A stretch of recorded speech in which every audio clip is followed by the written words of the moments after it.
I think more or less a lot of people are now using releasable sutures for trabeculectomy, primarily because they give a very titrated approach towards your intraocular pressure um, um, uh, change post-operatively.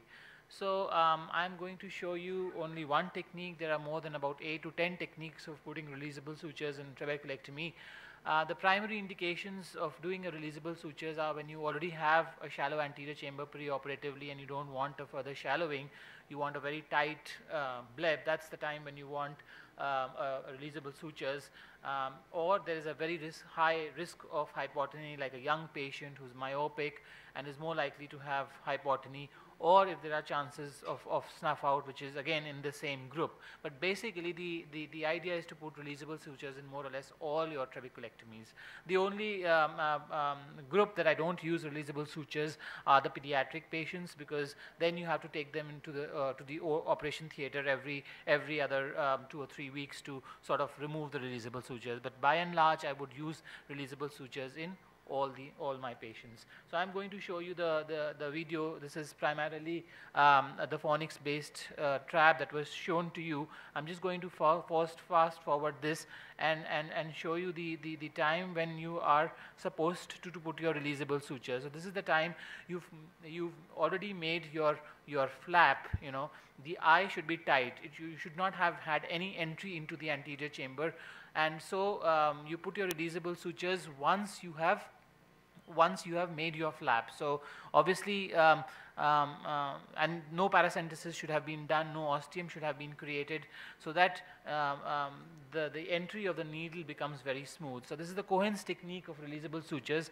It not only acts as a releasable, it also acts as an adjustable. Adjustable in that if you give a little bit of massage post-operatively, the suture kind of loosens and the intraocular pressure comes down. So that means the suture still stays there. You don't have to release it, but a gentle massage on the eye will cause a lowering of the intraocular pressure because the suture will loosen. So this is the technique. You go from the sclera into the cornea. There's a loop here that is formed, and then you go into the edge of the flap, and then as I'm showing you, you go back into the edge of the scleral flap. So you have two loops, one on the cornea and the other loop you are going to have on the scleral flap. So this is the loop that you're going to tie ultimately, right? So I'm going, and so you put these two releasable sutures on either side. The idea is that you can have a central fixed suture and you have two releasable sutures on either side, and this you can sequentially remove one after the other, right? So after you've done your ostium creation and you've done your iridectomy, you've placed your central suture, that is the time when you sort of suture your releasables. So I'm going to show you how you tie these releasable sutures. It's like a reef knot. So as I said, it's a knot on itself. So basically a little bit of a massage will cause lowering of the intraocular pressure. So this is the ostium that has been created, and again the same steps of doing an iridectomy. Now the most important thing is you don't let the anterior chamber to be open for very long. You want to suture it immediately. As soon as you've done your ostium and iridectomy, you try and close your anterior chamber. So immediately suture it. Use a fixed suture. You can use 10-0 nylon, you can use Vicryl, but the idea is that there should be at least one suture which stabilizes the anterior chamber, because you're very not really sure with this kind of releasable suture that your anterior chamber might remain well formed, primarily because, again, as I said, it's a slip knot, and if the patient also rubs the eye a little bit, there is a chance. So here you can see 4 throws, okay? So 4 throws, or a minimum of at least 3 throws, and there you get this loop here, right? So it's a reef knot. So on both sides you get this knot and this releasable suture. Now after you've put your releasable suture, again you titrate. You see how much of the aqueous is coming out from the opening before you actually close it. In fact, if you have a paracentesis, you can even go into the anterior chamber, inject some BSS and then see how much of it is leaking, because if even after these sutures, if you need to resuture the flap, please do so that the anterior chamber in the next post-operative day is actually well formed and not leaky. So these releasable sutures have to be extremely tight. You know, you have to keep them very tight in order that you can have an anterior chamber that is well formed and that there are no leaks. As I said, you can in the post-operative period just give a bit of massage and these will loosen.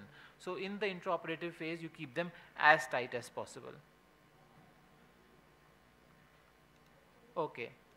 So the question is, so this is how you do the releasable. As I just showed you, this is schematic diagram. You come from, this is the Cohen's technique, you come from the sclera into the cornea, okay, back from the cornea to the limbus, and then from the edge of the flap you come into the scleral bed, and then in the end, so this is A, B, C, D, there's a loop here, and then you kind of suture this with the loop that you have formed, and you can get these two reef knots on either side, and all you need to do is either give a massage and loosen it, or in the post-operative period you just sort of pull this out with a forceps. You don't have to cut this kind of suture, right? There are other techniques where you actually have to cut the suture and remove it, but in this technique you do not have to do any cutting. You can just use a forceps and sort of pull it out. So when to remove the suture? If the IOP does not come down with massage in the first week, the intraocular pressure on the second or third day is 30, 40, you're trying to do a massage and just not coming down, that means the sutures are quite tight, and that's the time when you can remove one suture. You can remove one suture, give a massage again, see how the bleb forms. It doesn't form, you can then do the removal of the next suture. So there's a possibility there could be blood or something that is blocking the ostium and is not causing that, in which case you may have to do early suture removal.